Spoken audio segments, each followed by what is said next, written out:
Welcome back to 365 Motivationals. In our last video, we explored the importance of specialized knowledge and imagination in Napoleon Hill's success formula. These two principles are crucial in moving from just having a burning desire to actually crafting a path to make it a reality. Specialized knowledge provides the foundation of skills and information needed to achieve your goals, while imagination takes that knowledge and turns it into innovative ideas and strategies that will bring your vision to life. As we discussed, having a clear vision is important, but that vision alone is not enough. You must use your imagination to see beyond your current situation, and then apply your specialized knowledge to create actionable steps.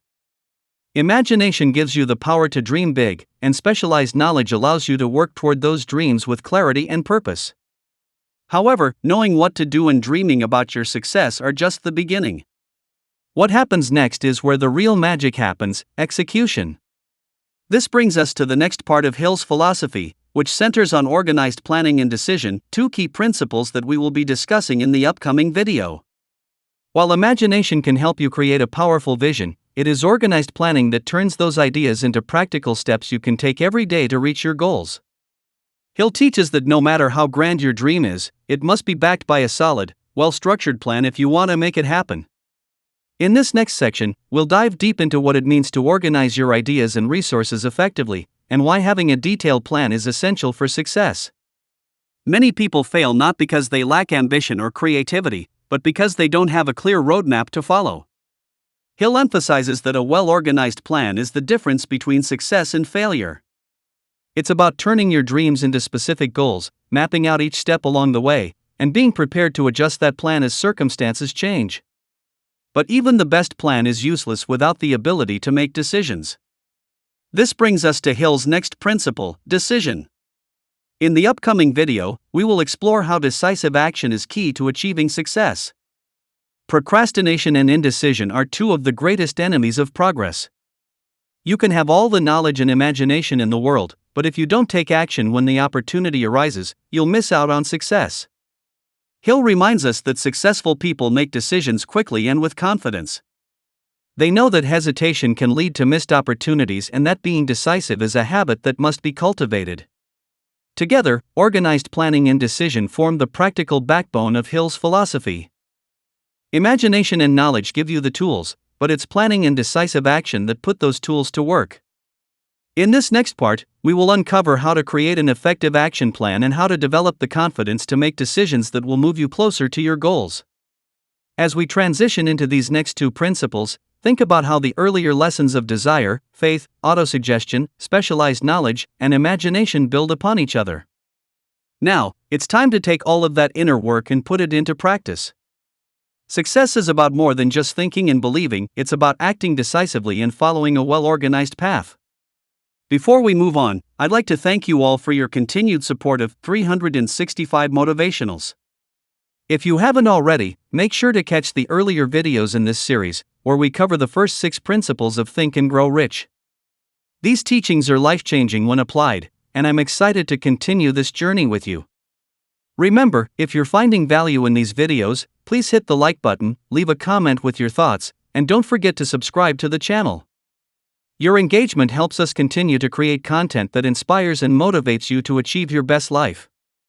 Now, let's get ready to explore organized planning and decision, and learn how these principles will take you even closer to financial success and personal fulfillment. 7. Organized planning. Success requires no explanations. Failure permits no alibis. The crystallization of desire into action. The 6th step toward riches.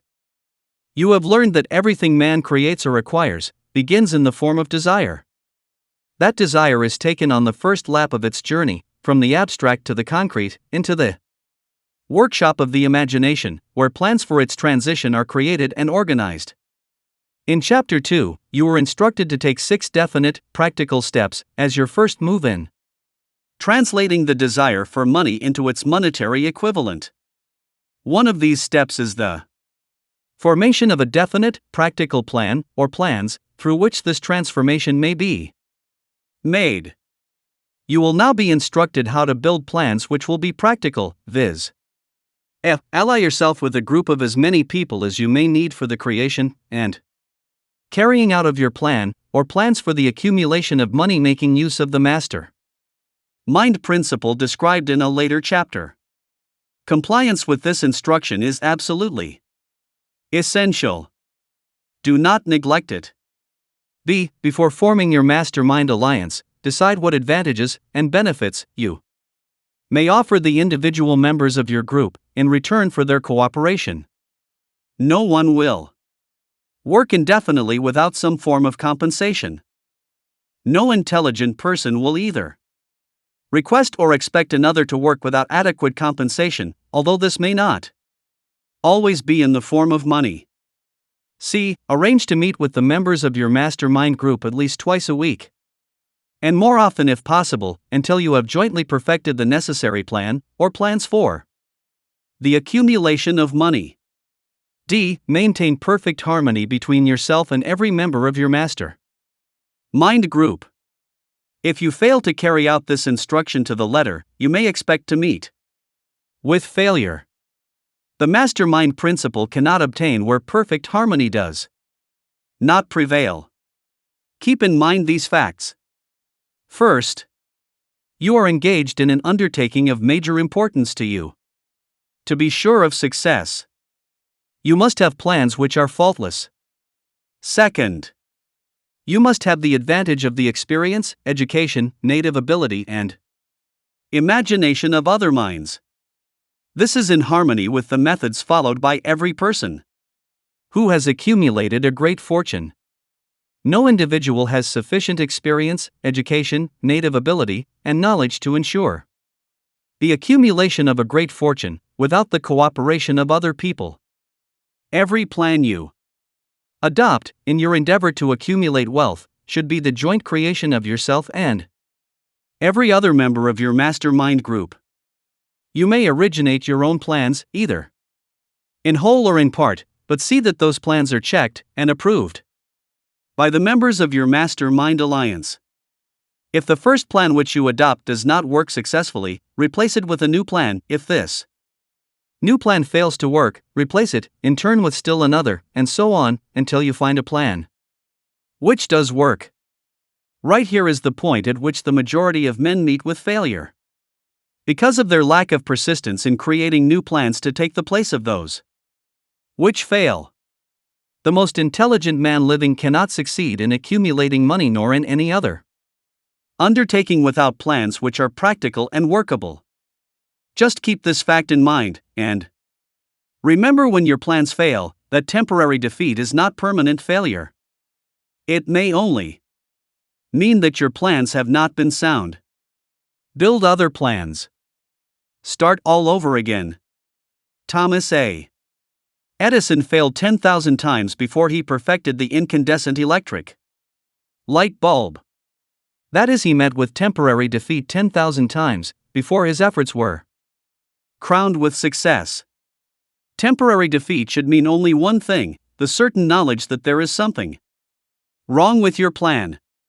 Millions of men go through life in misery and poverty because they lack a sound plan through which to accumulate a fortune. Henry Ford accumulated a fortune, not because of his superior mind, but because he adopted and followed a plan which proved to be sound. 1,000 men could be pointed out, each with a better education than Ford's, yet each of whom lives in poverty, because he does not possess the right plan for the accumulation of money. Your achievement can be no greater than your plans are sound. That may seem to be an axiomatic statement, but it is true. Samuel Insull lost his fortune of over $100 million. The Insull fortune was built on plans which were sound. The business depression forced Mr. Insull to change his plans, and the change brought temporary defeat because his new plans were not sound. Mr. Insull is now an old man. He may consequently accept failure instead of temporary defeat, but if his experience turns out to be failure, it will be for the reason that he lacks the fire of persistence to rebuild his plans. No man is ever whipped until he quits in his own mind. This fact will be repeated many times, because it is so easy to take the count at the first sign. of defeat. James J. Hill met with temporary defeat when he first endeavored to raise the necessary capital to build a railroad from the east to the west, but he, too, turned defeat into victory through new plans. Henry Ford met with temporary defeat, not only at the beginning of his automobile career, but after he had gone far toward the top. He created new plans and went marching on to financial victory.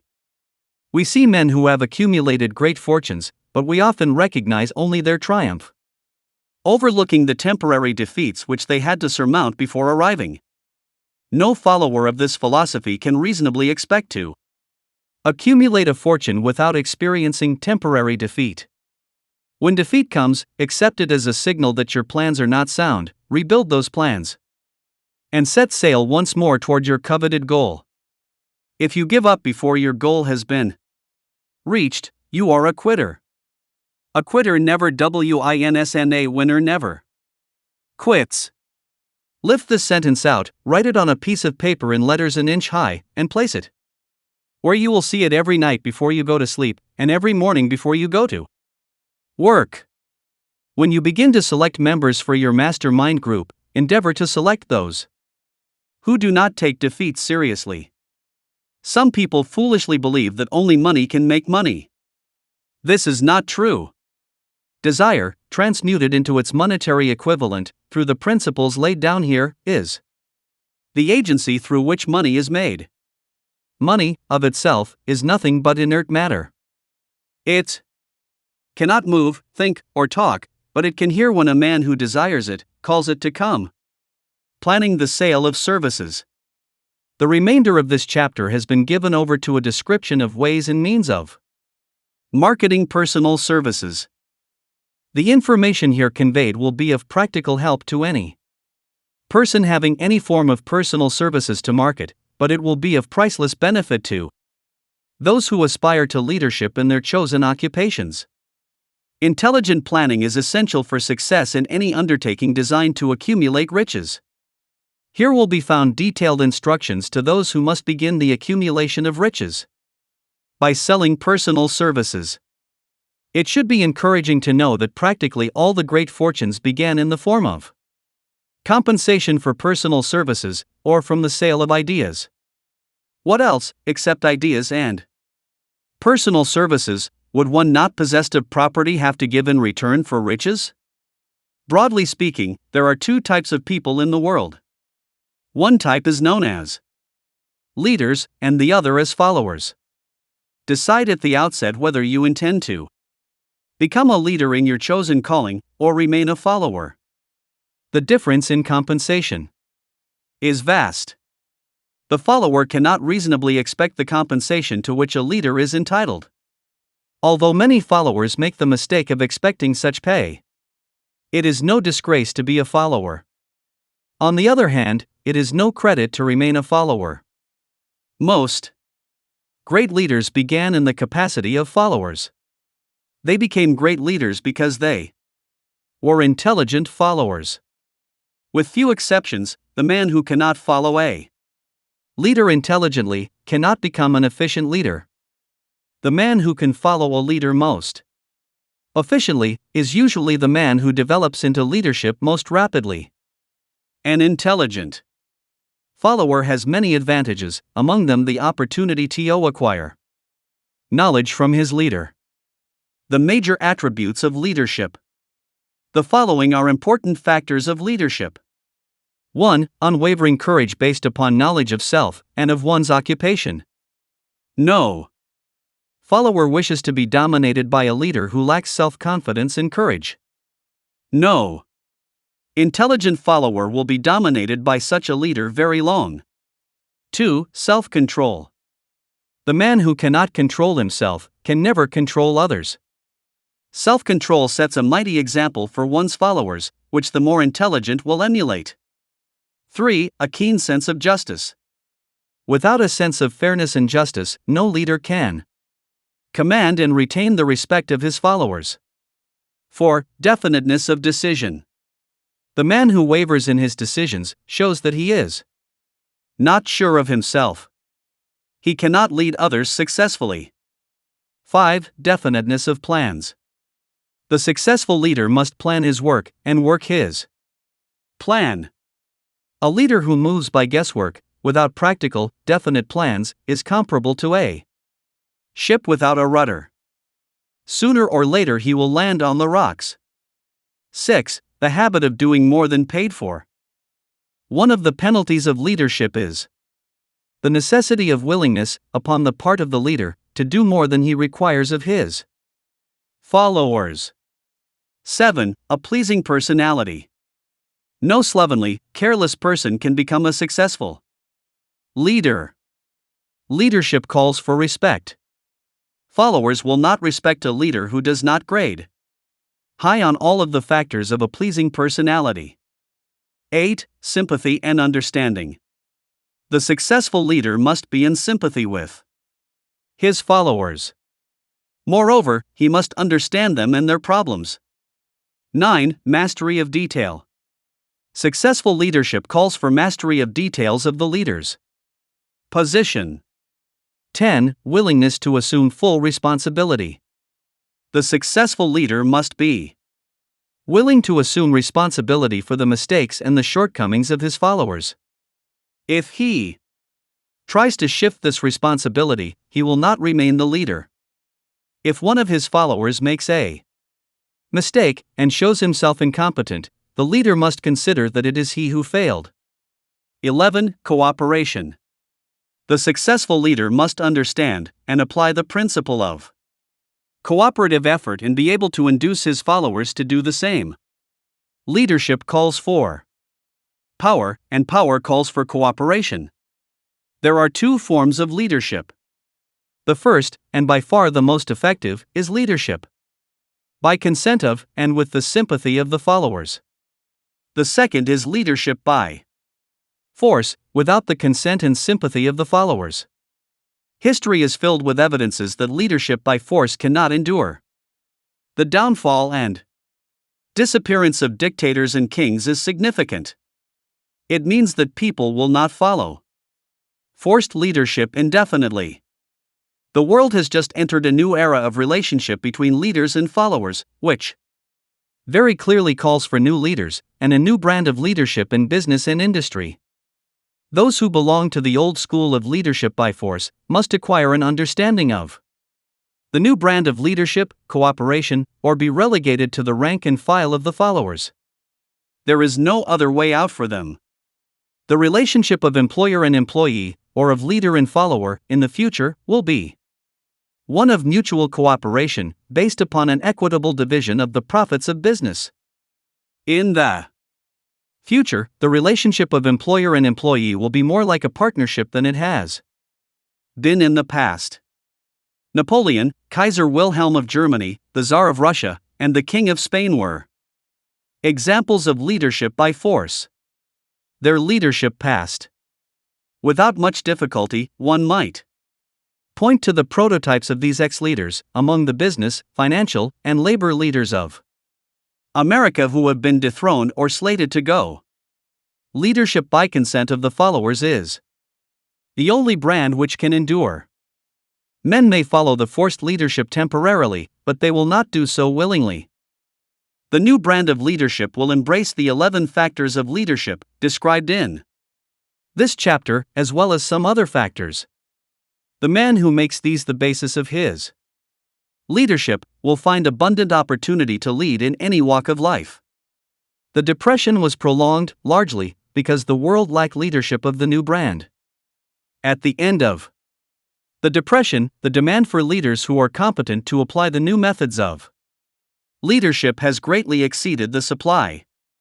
Some of the old type of leaders will reform and adapt themselves to the new brand of leadership, but generally speaking, the world will have to look for new timber for its leadership. This necessity may be your opportunity. The 10 major causes of failure in leadership. We come now to the major faults of leaders who fail, because it is just as essential to know what not to do as it is to know what to do. 1. Inability to organize details. Efficient leadership calls for ability to organize and to master details. No genuine leader is ever too busy to do anything which may be required of him in his capacity as leader. When a man, whether he is a leader or follower, admits that he is too busy to change his plans, or to give attention to any emergency, he admits his inefficiency. The successful leader must be the master of all details connected with his position. That means, of course, that he must acquire the habit of relegating details to capable lieutenants. 2. Unwillingness to render humble service. Truly great leaders are willing, when occasion demands, to perform any sort of labor which they would ask another to perform. The greatest among ye shall be the servant of all is a truth which all able leaders observe and respect. 3. Expectation of pay for what they know instead of what they do with that which they know. The world does not pay men for that which they know. It pays them for what they do, or induce others to do. 4. Fear of competition from followers.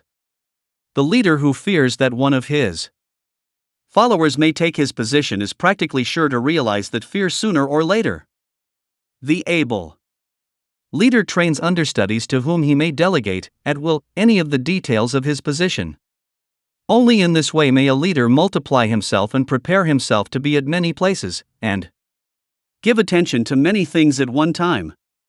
It is an eternal truth that men receive more pay for their ability to get others to perform than they could possibly earn by their own efforts. An efficient leader may, through his knowledge of his job and the magnetism of his personality, greatly increase the efficiency of others, and induce them to render more service and better service than they could render without his aid. 5. Lack of imagination. Without imagination, the leader is incapable of meeting emergencies and of creating plans by which to guide his followers efficiently. 6. Selfishness.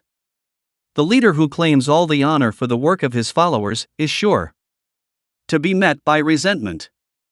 The really great leader claims none of the honors. He is contented to see the honors, when there are any, go to his followers, because he knows that most men will work harder for commendation and recognition than they will for money alone.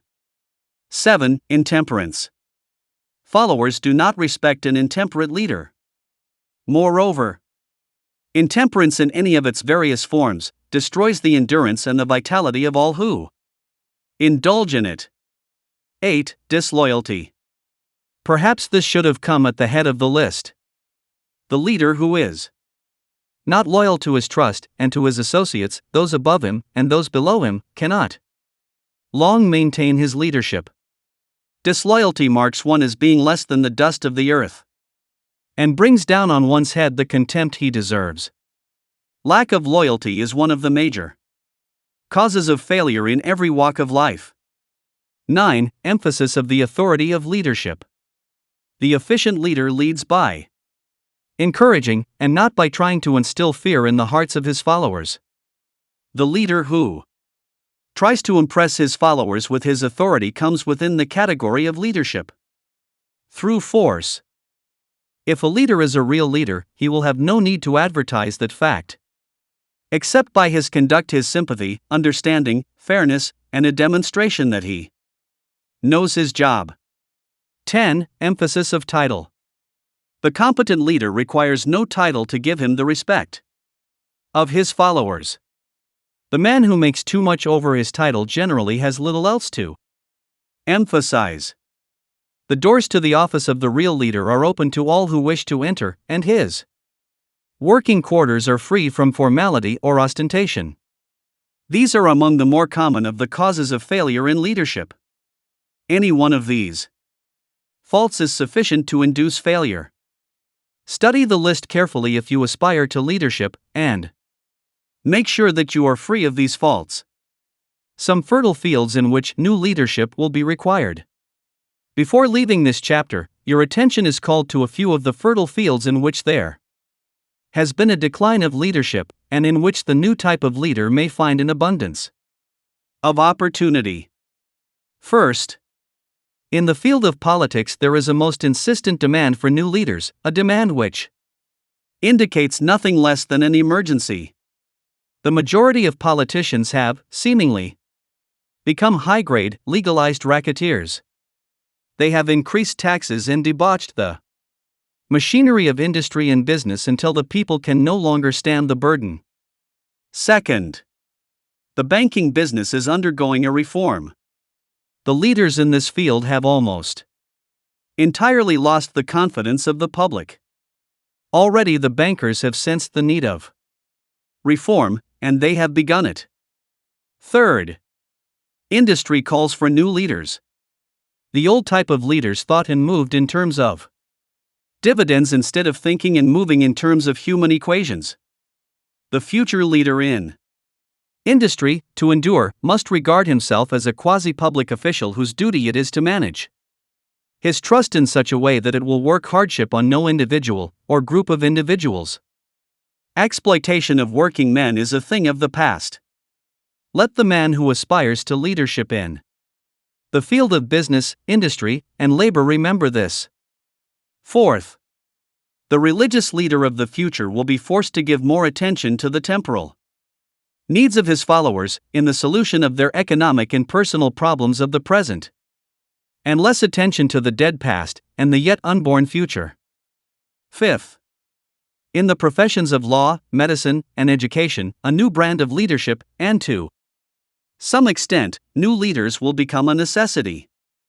This is especially true in the field of education. The leader in that field must, in the future, find ways and means of teaching people how to apply the knowledge they receive in school. He must deal more with practice and less with theory. Sixth, new leaders will be required in the field of journalism. Newspapers of the future, to be conducted successfully, must be divorced from special privilege and relieved from the subsidy of advertising. They must cease to be organs of propaganda for the interests which patronize their advertising columns. The type of newspaper which publishes scandal and lewd pictures will eventually go the way of all forces which debauch the human mind. These are but a few of the fields in which opportunities for new leaders and a new brand of leadership are now available. The world is undergoing a rapid change. This means that the media through which the changes in human habits are promoted must be adapted to the changes. The media here described are the ones which, more than any others, determine the trend of civilization. When and how to apply for a position. The information described here is the net result of many years of experience during which thousands of men and women were helped to market their services effectively. It can, therefore, be relied upon as sound and practical media through which services may be marketed. Experience has proved that the following media offer the most direct and effective methods of bringing the buyer and seller of personal services together. 1. Employment bureaus. Care must be taken to select only reputable bureaus, the management of which can show adequate records of achievement of satisfactory results. There are comparatively few such bureaus. 2. Advertising in newspapers, trade journals, magazines, and radio. Classified. Advertising may usually be relied upon to produce satisfactory results in the case of those who apply for clerical or ordinary salaried positions. Display advertising is more desirable in the case of those who seek executive connections, the copy to appear in the section of the paper which is most apt to come to the attention of the class of employer being sought. The copy should be prepared by an expert who understands how to inject sufficient selling qualities to produce replies. 3. Personal letters of application, directed to particular firms or individuals most apt to need such services as are being offered. Letters should be neatly typed, always, and signed by hand. With the letter should be sent a complete brief or outline of the applicant's qualifications. Both the letter of application and the brief of experience or qualifications should be prepared by an expert. See instructions as to information to be supplied. For application through personal acquaintances. When possible, the applicant should endeavor to approach prospective employers through some mutual acquaintance. This method of approach is particularly advantageous in the case of those who seek executive connections and do not wish to appear to be peddling themselves. 5. Application in person. In some instances, it may be more effective if the applicant offers personally his services to prospective employers, in which event a complete written statement of qualifications for the position should be presented, for the reason that prospective employers often wish to discuss with associates one's record. Information to be supplied in a written brief.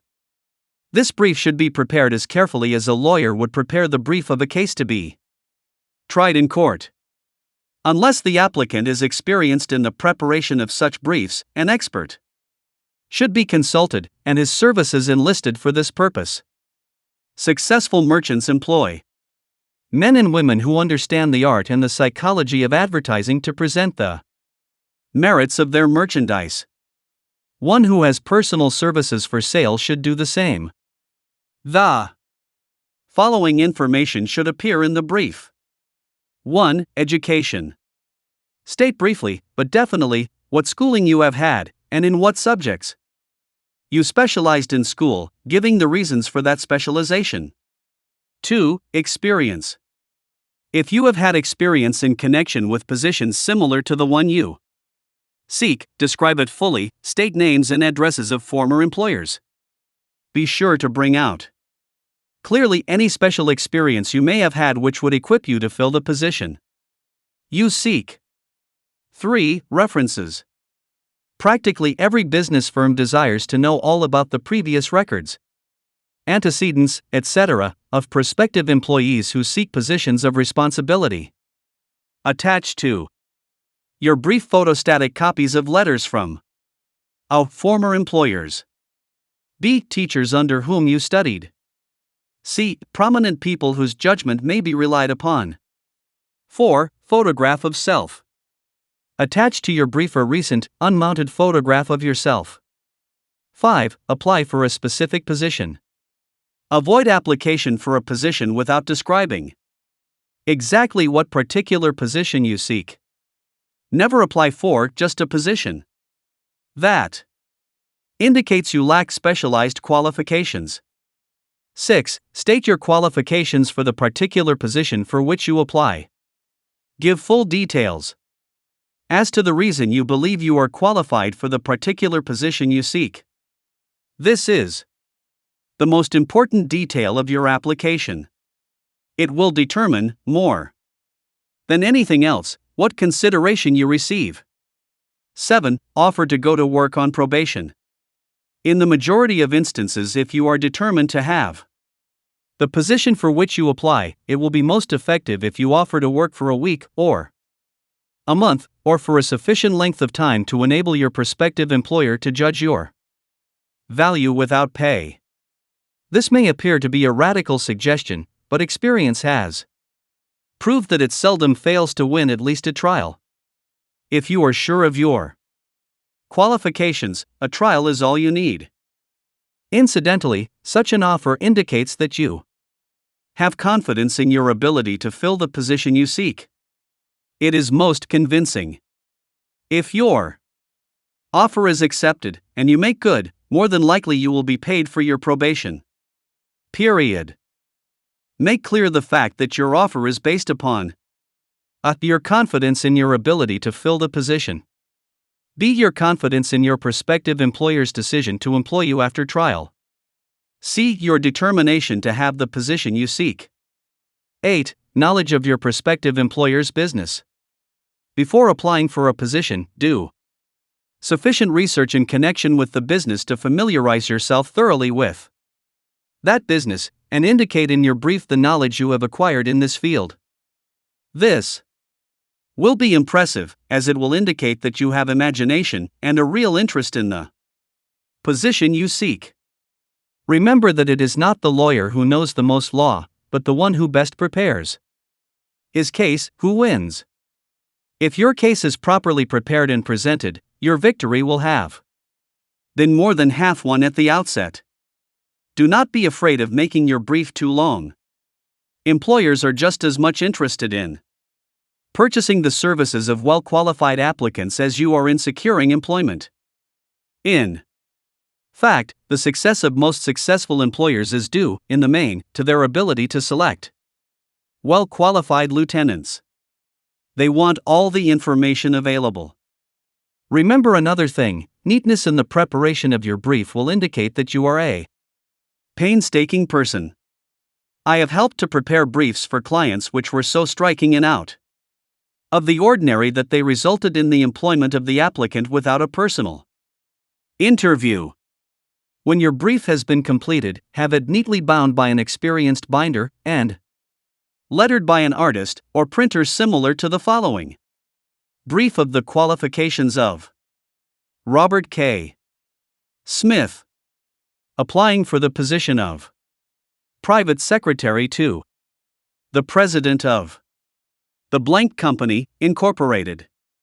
Change names each time brief is shown. This personal touch is sure to command attention.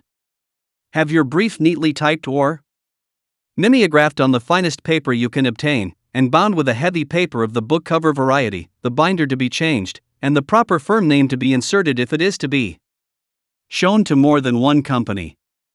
Your photograph should be pasted on one of the pages of your brief.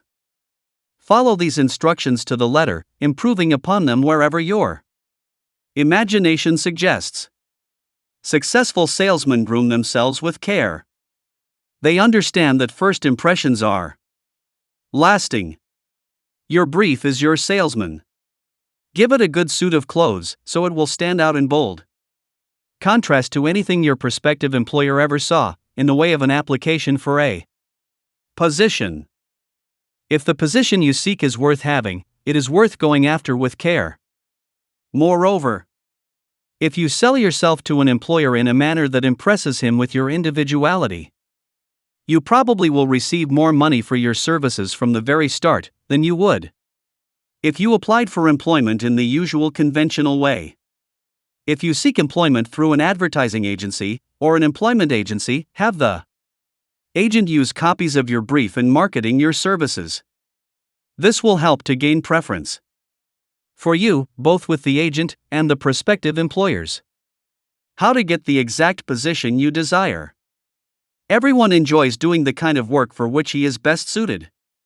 An artist loves to work with paints, a craftsman with his hands, a writer loves to write.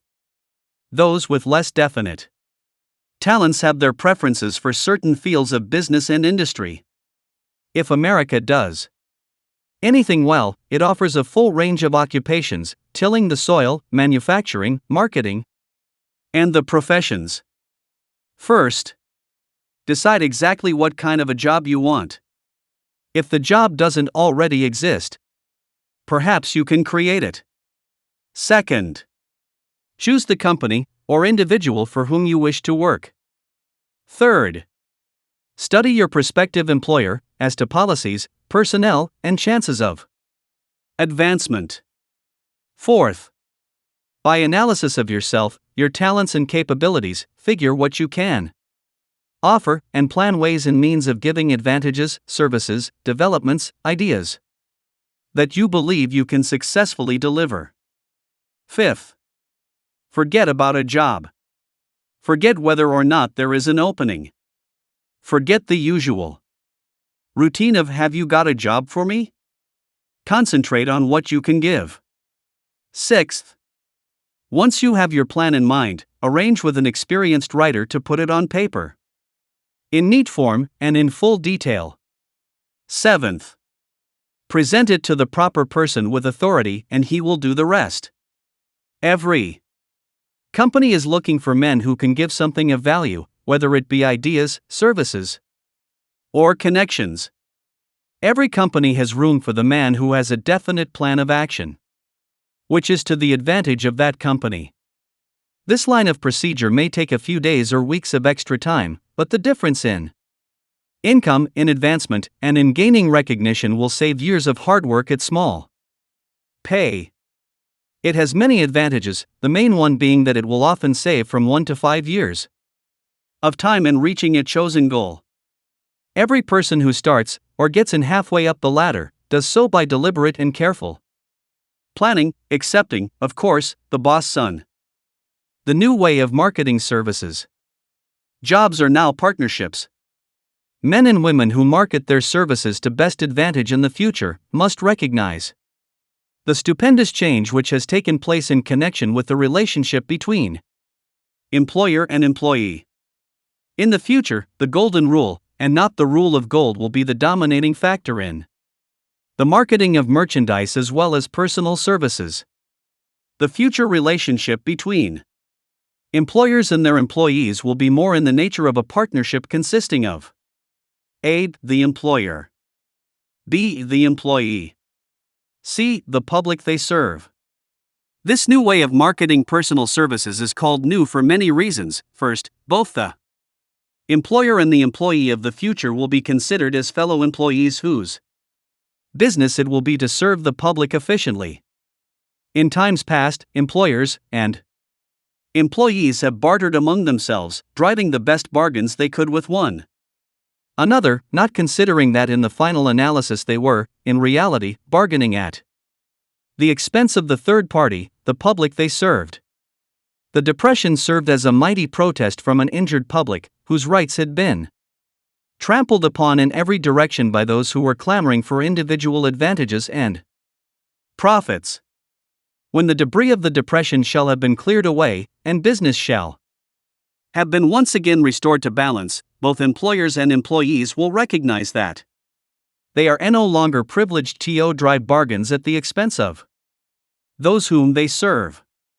The real employer of the future will be the public. This should be kept uppermost in mind by every person seeking to market personal services effectively. Nearly every railroad in America is in financial difficulty.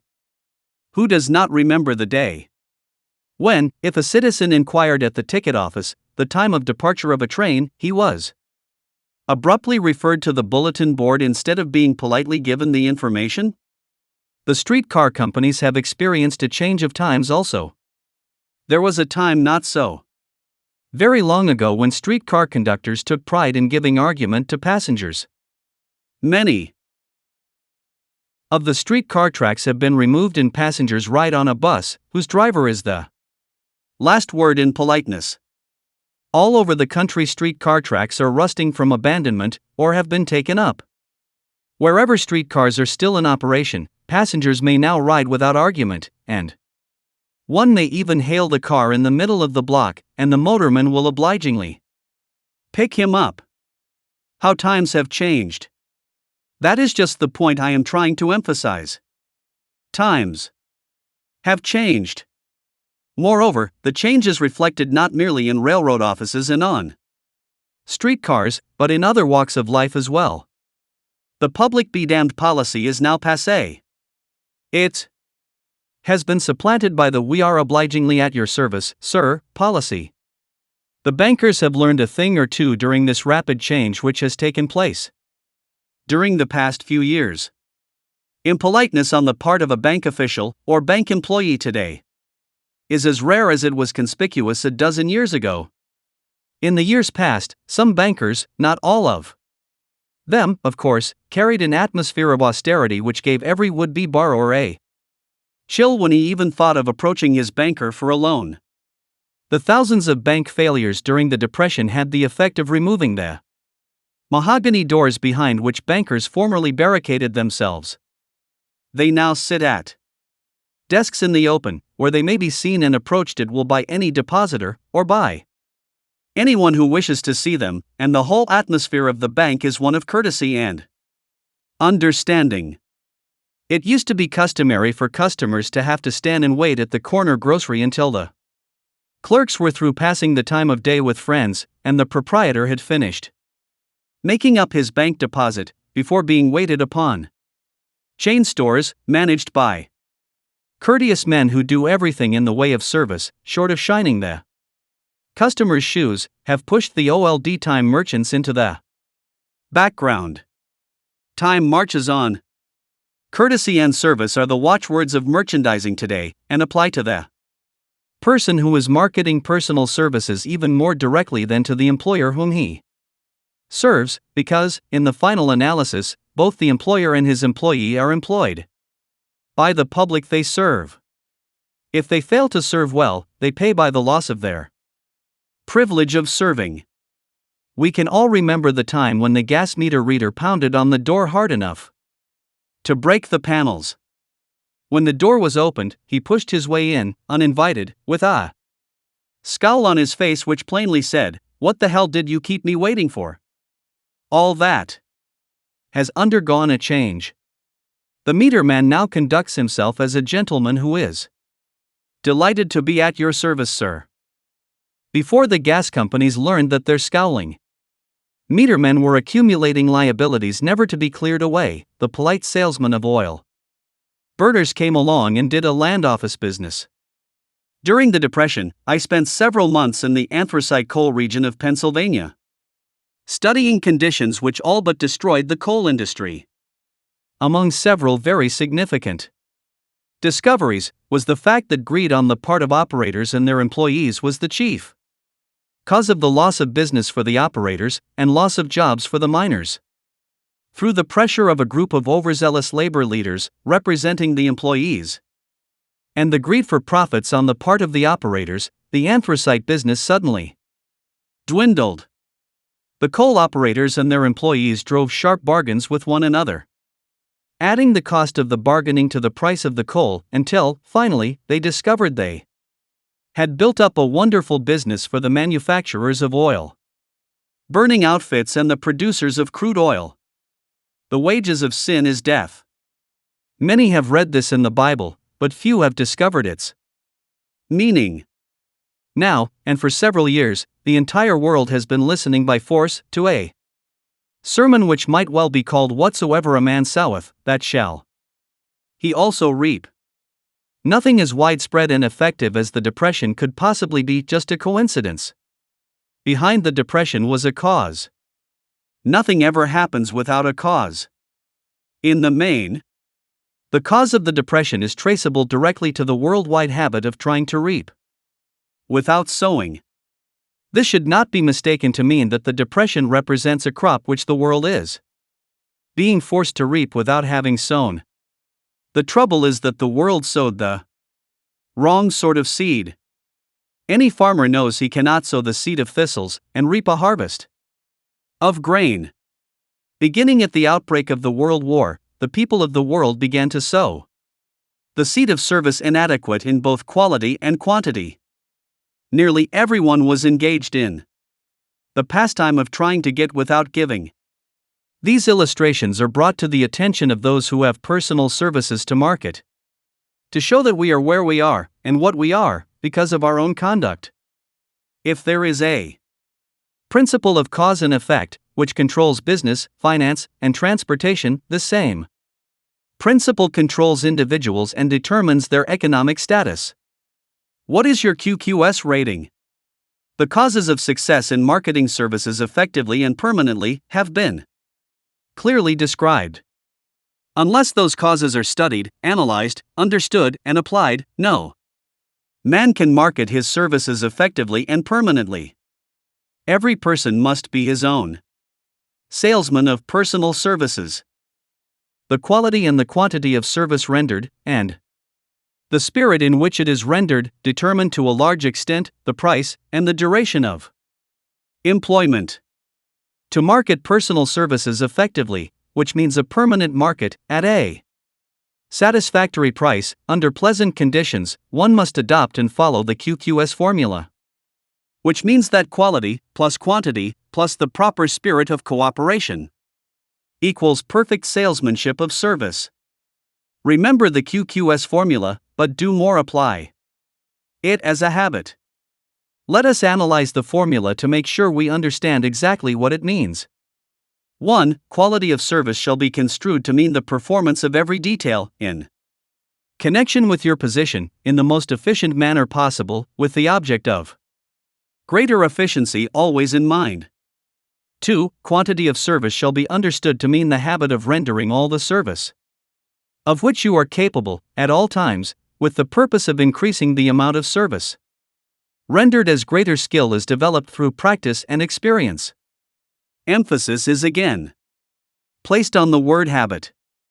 3. Spirit of service shall be construed to mean the habit of agreeable, harmonious conduct, which will induce cooperation from associates and fellow employees. Adequacy of quality and quantity of service is not sufficient to maintain a permanent market for your services. The conduct, or the spirit in which you deliver service, is a strong determining factor in connection with both the price you receive and the duration of employment. Andrew Carnegie stressed this point more than others in connection with his description of the factors which lead to success in the marketing of personal services. He emphasized again and again the necessity for harmonious conduct. He stressed the fact that he would not retain any man, no matter how great a quantity, or how efficient the quality of his work, unless he worked in a spirit of harmony. Mr. Carnegie insisted upon men being agreeable. To prove that he placed a high value upon this quality, he permitted many men who conformed to his standards to become very wealthy. Those who did not conform had to make room for others. The importance of a pleasing personality has been stressed, because it is a factor which enables one to render service in the proper spirit. If one has a personality which pleases and renders service in a spirit of harmony, these assets often make up for deficiencies in both the quality and the quantity of service one renders. Nothing, however, can be successfully substituted for pleasing conduct. The capital value of your services. The person whose income is derived entirely from the sale of personal services is no less a merchant than the man who sells commodities, and it might well be added, such a person is subject to exactly the same rules of conduct as the merchant who sells merchandise. This has been emphasized, because the majority of people who live by the sale of personal services make the mistake of considering themselves free from the rules of conduct and the responsibilities attached to those who are engaged in marketing commodities. The new way of marketing services has practically forced both employer and employee into partnership alliances, through which both take into consideration the rights of the third party, the public they serve. The day of the go-getter has passed. He has been supplanted by the go-giver. High-pressure methods in business finally blew the lid off. There will never be the need to put the lid back on, because, in the future, business will be conducted by methods that will require no pressure. The actual capital value of your brains may be determined by the amount of income you can produce by marketing your services. A fair estimate of the capital value of your services may be made by multiplying your annual income by 16 2/3, as it is reasonable to estimate that your annual income represents 6% of your capital value. Money rents for 6% per annum. Money is worth no more than brains. It is often worth much less.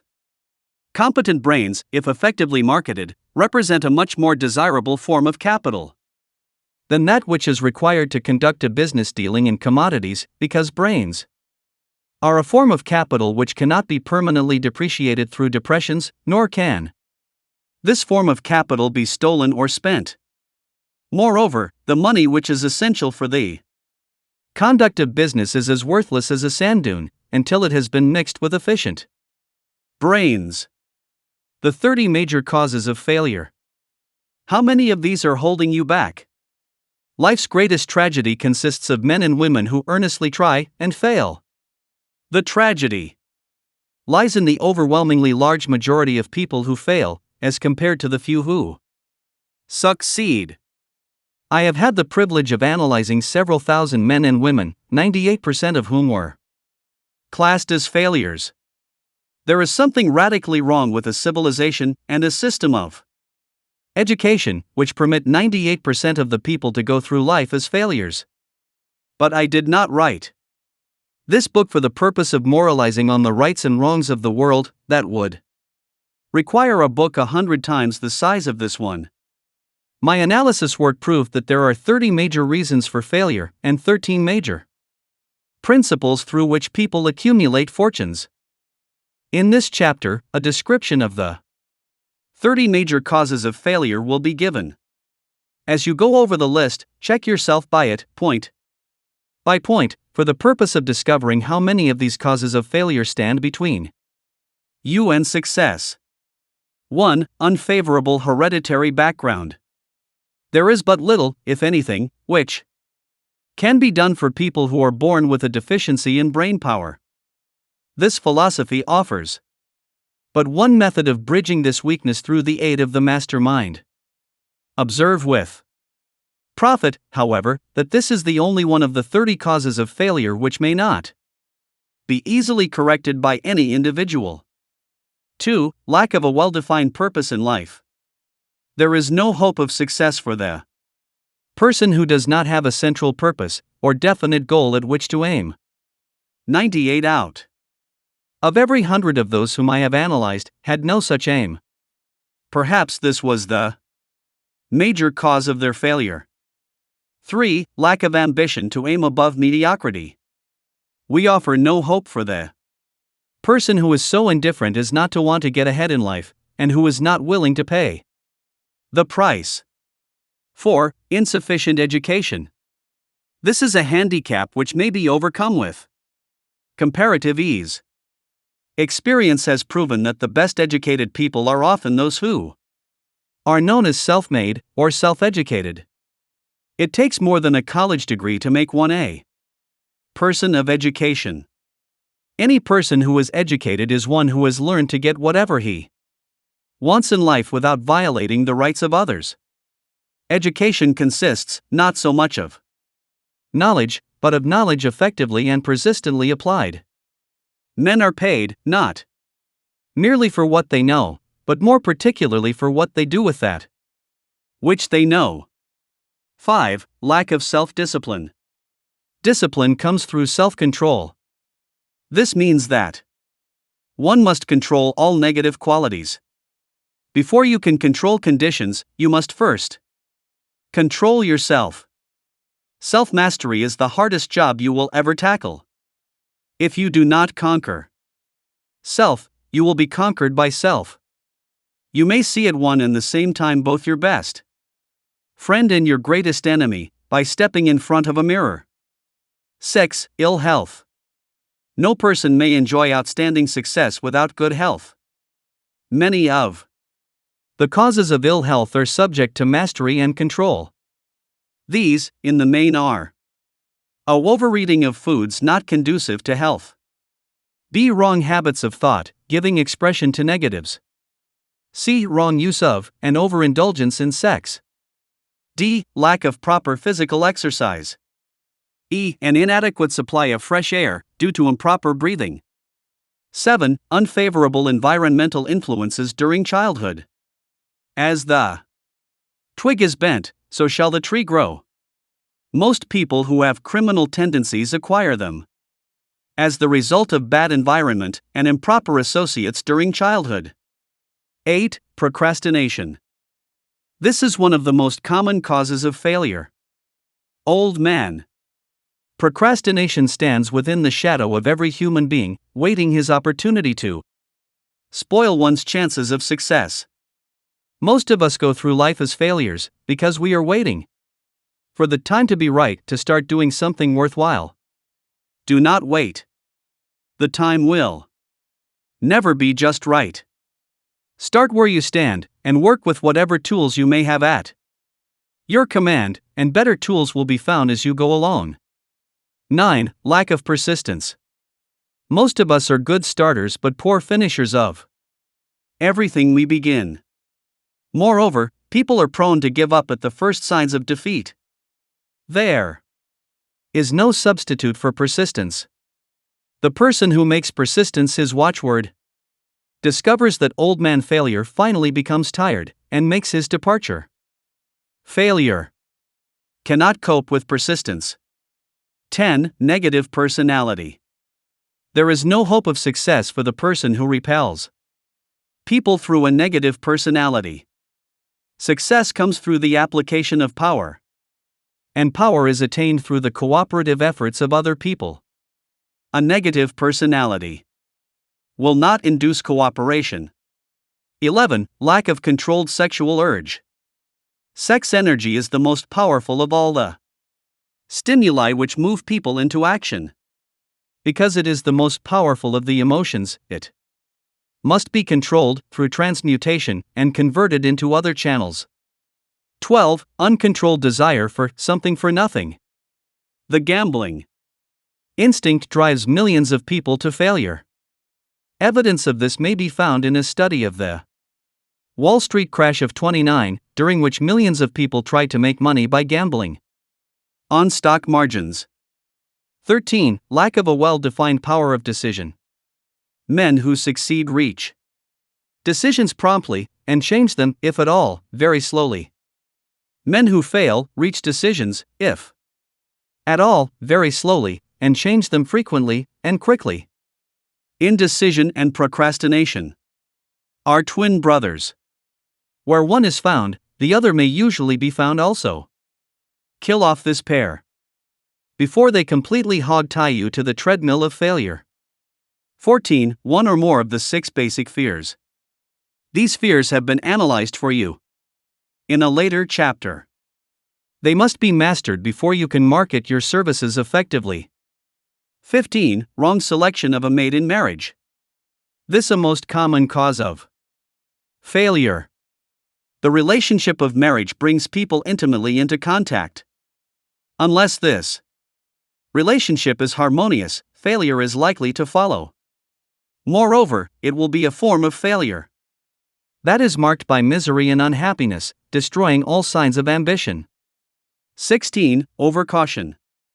The person who takes no chances generally has to take whatever is left when others are through choosing. Overcaution is as bad as undercaution. Both are extremes to be guarded against. Life itself is filled with the element of chance. 17. Wrong selection of associates in business. This is one of the most common causes of failure in business. In marketing personal services, one should use great care to select an employer who will be an inspiration and who is, himself, intelligent and successful.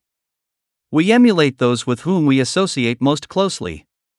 Pick an employer who is worth emulating. 18. Superstition and prejudice. Superstition is a form of fear. It is also a sign of ignorance. Men who succeed keep open minds and are afraid of nothing. 19. Wrong selection of a vocation. No man can succeed in a line of endeavor which he does not like. The most essential step in the marketing of personal services is that of selecting an occupation into which you can throw yourself wholeheartedly.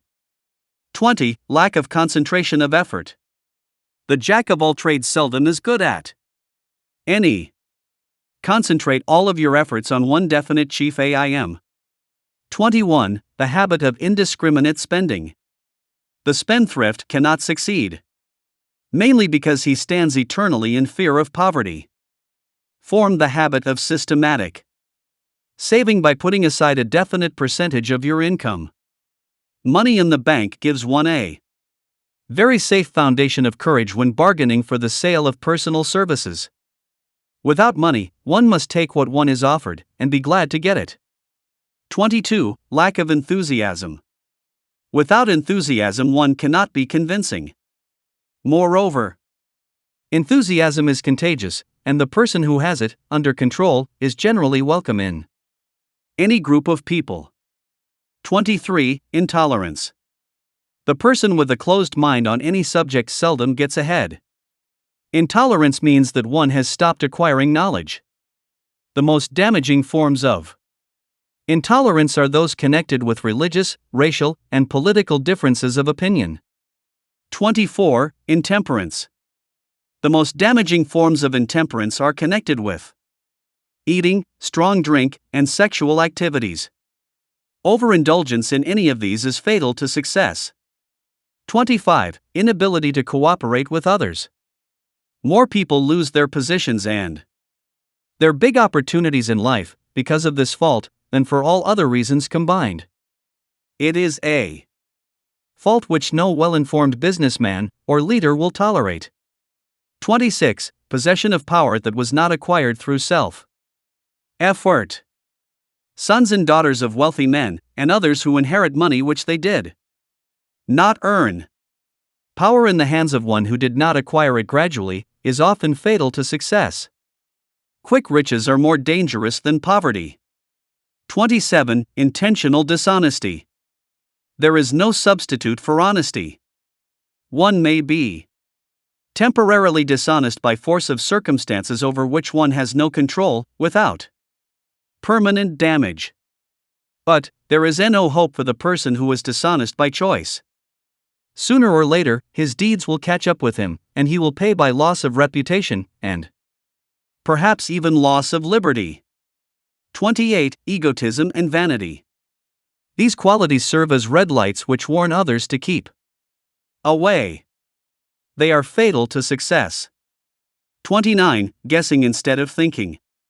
Most people are too indifferent or lazy to acquire facts with which to think accurately. They prefer to act on opinions created by guesswork or snap judgments. 30. Lack of capital. This is a common cause of failure among those who start out in business for the first time, without sufficient reserve of capital to absorb the shock of their mistakes, and to carry them over until they have established a reputation. 31. Under this, name any particular cause of failure from which you have suffered that has not been included in the foregoing list. In these 30 major causes of failure is found a description of the tragedy of life, which obtains for practically every person who tries and fails. It will be helpful if you can induce someone who knows you well to go over this list with you, and help to analyze you by the 30 causes of failure. It may be beneficial if you try this alone. Most people cannot see themselves as others see them. You may be one who cannot. The oldest of admonitions is, man, know thyself. If you market merchandise successfully, you must know the merchandise. The same is true in marketing personal services. You should know all of your weaknesses in order that you may either bridge them or eliminate them entirely. You should know your strength in order that you may call attention to it when selling your services. You can know yourself only through accurate analysis. The folly of ignorance in connection with self was displayed by a young man who applied to the manager of a well-known business for a position. He made a very good impression until the manager asked him what salary he expected. He replied that he had no fixed sum in mind. Lack of a definite aim. The manager then said, "We will pay you all you are worth after we try you out for a week." "I will not accept it," the applicant replied, "because I am getting more than that where I am now employed." Before you even start to negotiate for a readjustment of your salary in your present position, or to seek employment elsewhere, be sure that you are worth more than you now receive. It is one thing to want money, everyone wants more, but it is something entirely different to be worth more. Many people mistake their wants for their just dues. Your financial requirements or wants have nothing whatever to do with your worth. Your value is established entirely by your ability to render useful service or your capacity to induce others to render such service. Take inventory of yourself. 28 questions you should answer. Annual self-analysis is an essential in the effective marketing of personal services, as is annual inventory in merchandising. Moreover, the yearly analysis should disclose a decrease in faults and an increase in virtues. One goes ahead, stands still, or goes backward in life. One's object should be, of course, to go ahead. Annual self-analysis will disclose whether advancement has been made, and if so, how much. It will also disclose any backward steps one may have made. The effective marketing of personal services requires one to move forward even if the progress is slow. Your annual self-analysis should be made at the end of each year, so you can include in your New Year's resolutions any improvements which the analysis indicates should be made. Take this inventory by asking yourself the following questions, and by checking your answers with the aid of someone who will not permit you to deceive yourself as to their accuracy. Self-analysis questionnaire for personal inventory. 1. Have I attained the goal which I established as my objective for this year? You should work with a definite yearly objective to be attained as a part of your major life objective. 2. Have I delivered service of the best possible quality of which I was capable, or could I have improved any part of this service? 3. Have I delivered service in the greatest possible quantity of which I was capable? 4. Has the spirit of my conduct been harmonious and cooperative at all times? 5. Have I permitted the habit of procrastination to decrease my efficiency, and if so, to what extent? 6. Have I improved my personality, and if so, in what ways? 7. Have I been persistent in following my plans through to completion? 8. Have I reached decisions promptly and definitely on all occasions? 9. Have I permitted any one or more of the 6 basic fears to decrease my efficiency? 10. Have I been either overcautious or undercautious? 11. Has my relationship with my associates and work been pleasant or unpleasant? If it has been unpleasant, has the fault been partly or wholly mine? 12. Have I dissipated any of my energy through lack of concentration of effort? 13. Have I been open-minded and tolerant in connection with all subjects? 14. In what way have I improved my ability to render service? 15. Have I been intemperate in any of my habits? 16. Have I expressed, either openly or secretly, any form of egotism? 17. Has my conduct toward my associates been such that it has induced them to respect me? 18. Have my opinions and decisions been based upon guesswork or accuracy of analysis and thought? 19. Have I followed the habit of budgeting my time, my expenses, and my income, and have I been conservative in these budgets? 20. How much time have I devoted to unprofitable effort which I might have used to better advantage? 21. How may I budget my time and change my habits so I will be more efficient during the coming year? 22. Have I been guilty of any conduct which was not approved by my conscience? 23. In what ways have I rendered more service and better service than I was paid to render? 24. Have I been unfair to anyone, and if so, in what way? 25. If I had been the purchaser of my own services for the year, would I be satisfied with my purchase? 26. Am I in the right vocation, and if not, why not? 27. Has the purchaser of my services been satisfied with the service I have rendered, and if not, why not? 28. What is my present rating on the fundamental principles of success? Make this rating fairly and frankly, and have it checked by someone who is courageous enough to do it accurately. Having read and assimilated the information conveyed through this chapter, you are now ready to create a practical plan for marketing your personal services. In this chapter will be found an adequate description of every principle essential in planning the sale of personal services, including the major attributes of leadership, the most common causes of failure in leadership, a description of the fields of opportunity for leadership, the main causes of failure in all walks of life, and the important questions which should be used in self-analysis. This extensive and detailed presentation of accurate information has been included because it will be needed by all who must begin the accumulation of riches by marketing personal services. Those who have lost their fortunes, and those who are just beginning to earn money, have nothing but personal services to offer in return for riches. Therefore it is essential that they have available the practical information needed to market services to best advantage.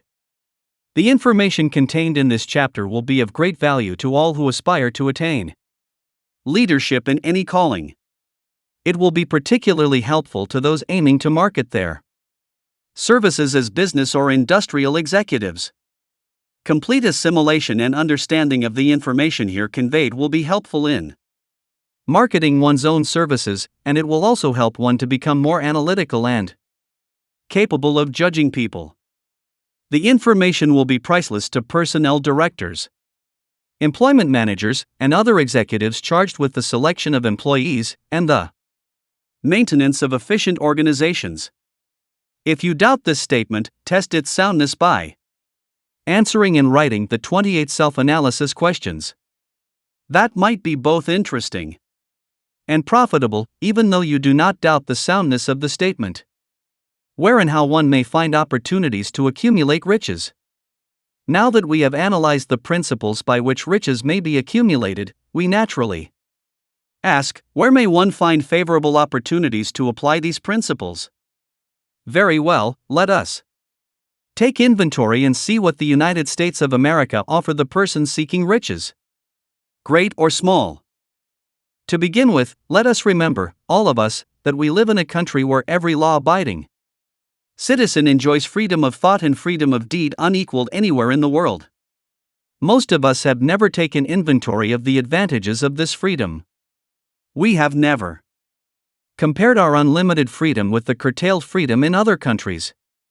Here we have freedom of thought, freedom in the choice and enjoyment of education, freedom in religion, freedom in politics, freedom in the choice of a business, profession or occupation, freedom to accumulate and own without molestation all the property we can accumulate, freedom to choose our place of residence, freedom in marriage, freedom through equal opportunity to all races, freedom of travel from one state to another, freedom in our choice of foods, and freedom to aim for any station in life for which we have prepared ourselves, even for the presidency of the United States.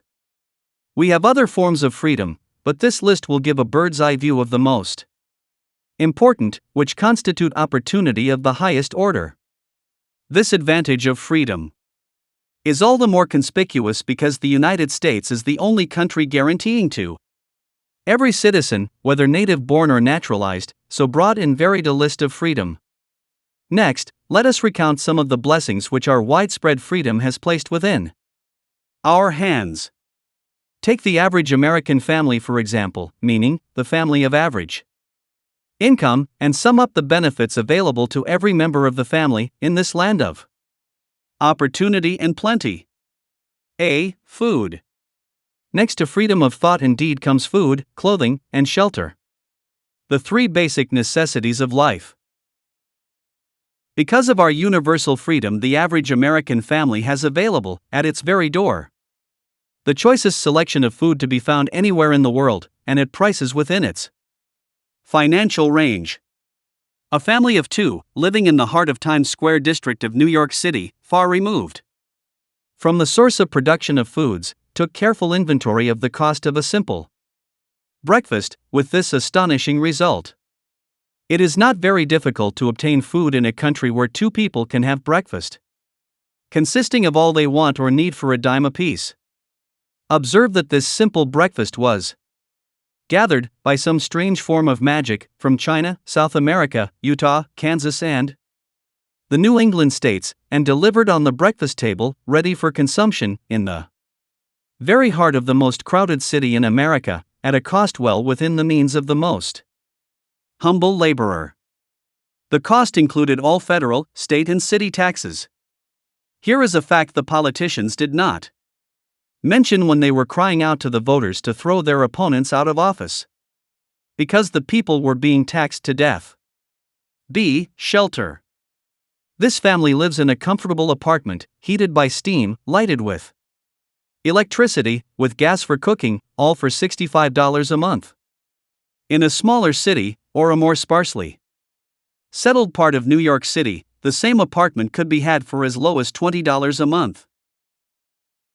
The toast they had for breakfast in the food estimate was toasted on an electric toaster, which cost but a few dollars. The apartment is cleaned with a vacuum sweeper that is run by electricity. Hot and cold water is available, at all times, in the kitchen and the bathroom. The Food is kept cool in a refrigerator that is run by electricity. The wife curls her hair, washes her clothes and irons them with easily operated electrical equipment, on power obtained by sticking a plug in the wall. The husband shaves with an electric shaver, and they receive entertainment from all over the world, 24 hours a day, if they want it, without cost, by merely turning the dial of their radio. There are other conveniences in this apartment, but the foregoing list will give a fair idea of some of the concrete evidences of the freedom we, of America, enjoy. And this is neither political nor economic propaganda. See, clothing. Anywhere in the United States, the woman of average clothing requirements can dress very comfortably and neatly for less than $200 a year, and the average man can dress for the same, or less. Only the three basic necessities of food, clothing, and shelter have been mentioned. The average American citizen has other privileges and advantages available in return for modest effort, not exceeding 8 hours per day of labor. Among these is the privilege of automobile transportation, with which one can go and come at will, at very small cost. The average American has security of property rights not found in any other country in the world. He can place his surplus money in a bank with the assurance that his government will protect it and make good to him if the bank fails. If an American citizen wants to travel from one state to another, he needs no passport, no one's permission. He may go when he pleases and return at will. Moreover, he may travel by train, private automobile, bus, airplane, or ship, as his pocketbook permits. In Germany, Russia, Italy, and most of the other European and Oriental countries, the people cannot travel with so much freedom, and at so little cost. The miracle that has provided these blessings. We often hear politicians proclaiming the freedom of America when they solicit votes, but seldom do they take the time or devote sufficient effort to the analysis of the source or nature of this freedom. Having no axe to grind, no grudge to express, no ulterior motives to be carried out, I have the privilege of going into a frank analysis of that mysterious, abstract, greatly misunderstood something which gives to every citizen of America more blessings, more opportunities to accumulate wealth, more freedom of every nature, than may be found in any other country. I have the right to analyze the source and nature of this unseen power, because I know, and have known for more than a quarter of a century, many of the men who organized that power, and many who are now responsible for its maintenance. The name of this mysterious benefactor of mankind is capital. Capital consists not alone of money, but more particularly of highly organized, intelligent groups of men who plan ways and means of using money efficiently for the good of the public, and profitably to themselves. These groups consist of scientists, educators, chemists, inventors, business analysts, publicity men, transportation experts, accountants, lawyers, doctors, and both men and women who have highly specialized knowledge in all fields of industry and business. They pioneer, experiment, and blaze trails in new fields of endeavor. They support colleges, hospitals, public schools, build good roads, publish newspapers, pay most of the cost of government, and take care of the multitudinous detail essential to human progress. Stated briefly, the capitalists are the brains of civilization, because they supply the entire fabric of which all education, enlightenment, and human progress consists. Money, without brains, always is dangerous. Properly used, it is the most important essential of civilization. The simple breakfast here described could not have been delivered to the New York family at a dime each, or at any other price, if organized capital had not provided the machinery, the ships, the railroads, and the huge armies of trained men to operate them. Some slight idea of the importance of organized capital may be had by trying to imagine yourself burdened with the responsibility of collecting, without the aid of capital, and delivering to the New York City family the simple breakfast described. To supply the tea, you would have to make a trip to China or India, both a very long way. From America. Unless you are an excellent swimmer, you would become rather tired before making the round trip. Then, too, another problem would confront you. What would you use? For money, even if you had the physical endurance to swim the ocean? To supply the sugar, you would have to take another long swim to Cuba, or a long walk to the sugar beet section of Utah. But even then, you might come back without the sugar, because organized effort and money are necessary to produce sugar, to say nothing of what is required to refine, transport, and deliver it to the breakfast table anywhere in the United States. The eggs you could deliver easily enough from the barnyards near New York City, but you would have a very long walk to Florida and return before you could serve the 2 glasses of grapefruit juice. You would have another long walk to Kansas or one of the other wheat-growing states.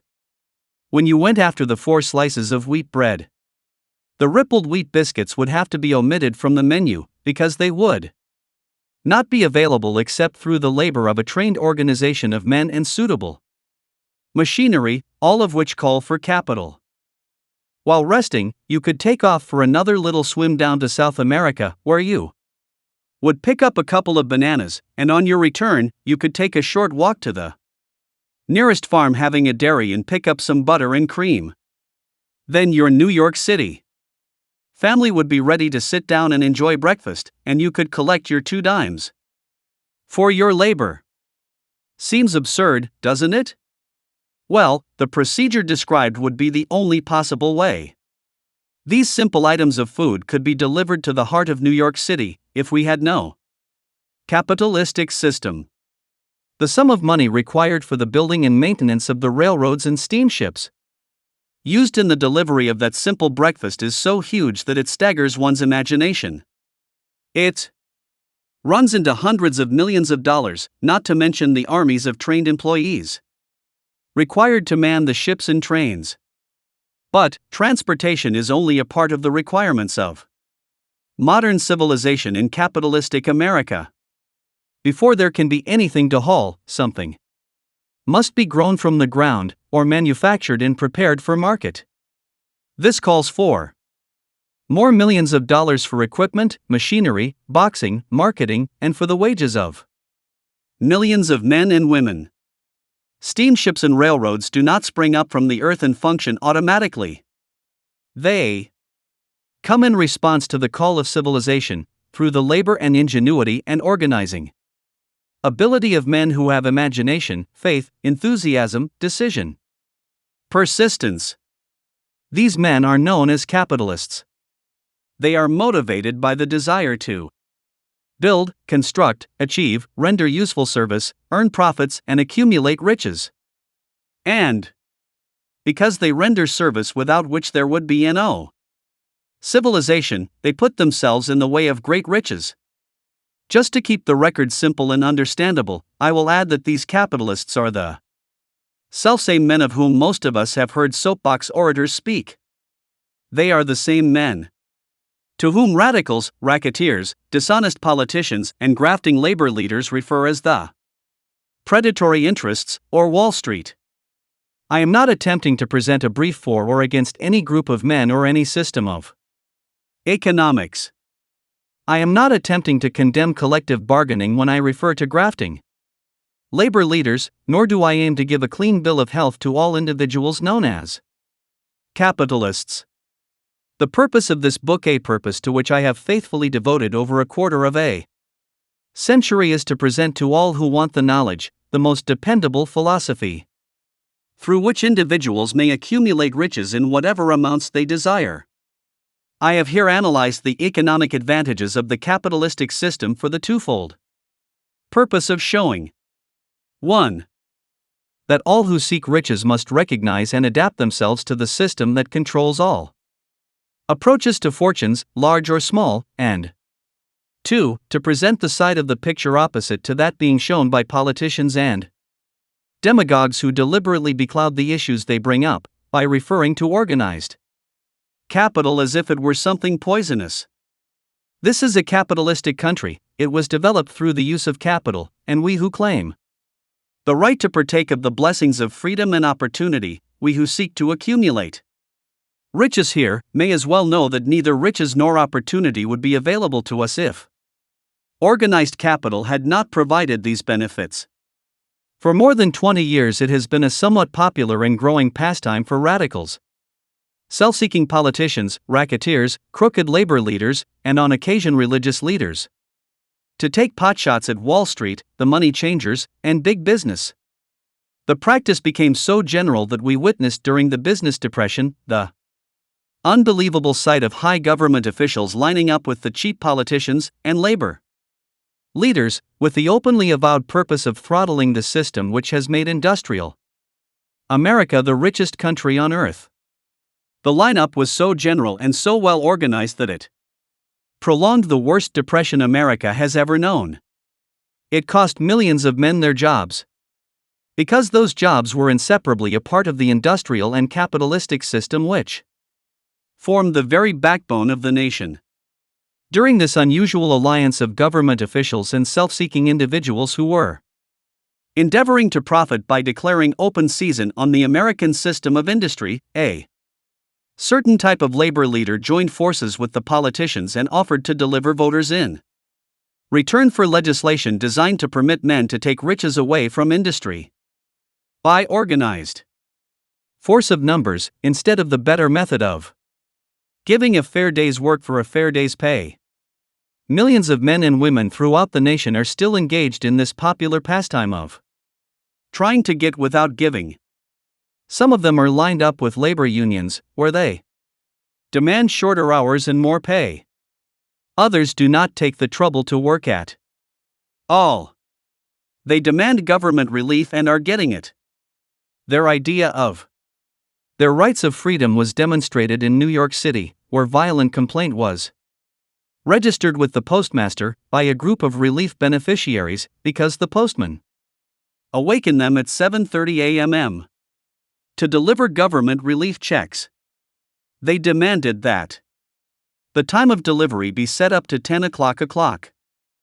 If you are one of those who believe that riches can be accumulated by the mere act of men who organize themselves into groups and demand more pay for less service, if you are one of those who demand government relief without early morning disturbance when the money is delivered to you, if you are one of those who believe in trading their votes to politicians in return for the passing of laws which permit the raiding of the public treasury, you may rest securely on your belief, with certain knowledge that no one will disturb you. Because this is a free country where every man may think as he pleases, where nearly everybody can live with but little effort, where many may live well without doing any work whatsoever. However, you should know the full truth concerning this freedom of which so many people boast, and so few understand. As great as it is, as far as it reaches, as many privileges as it provides, it does not, and cannot bring riches without effort. There is but one dependable method of accumulating and legally holding riches, and that is by rendering useful service. No system has ever been created by which men can legally acquire riches through mere force of numbers, or without giving in return an equivalent value of one form or another. There is a principle known as the law of economics. This is more than a theory. It is a law no man can beat. Mark well the name of the principle, and remember it, because it is far more powerful than all the politicians and political machines. It is above and beyond the control of all the labor unions. It cannot be swayed, nor influenced, nor bribed by racketeers or self-appointed leaders in any calling.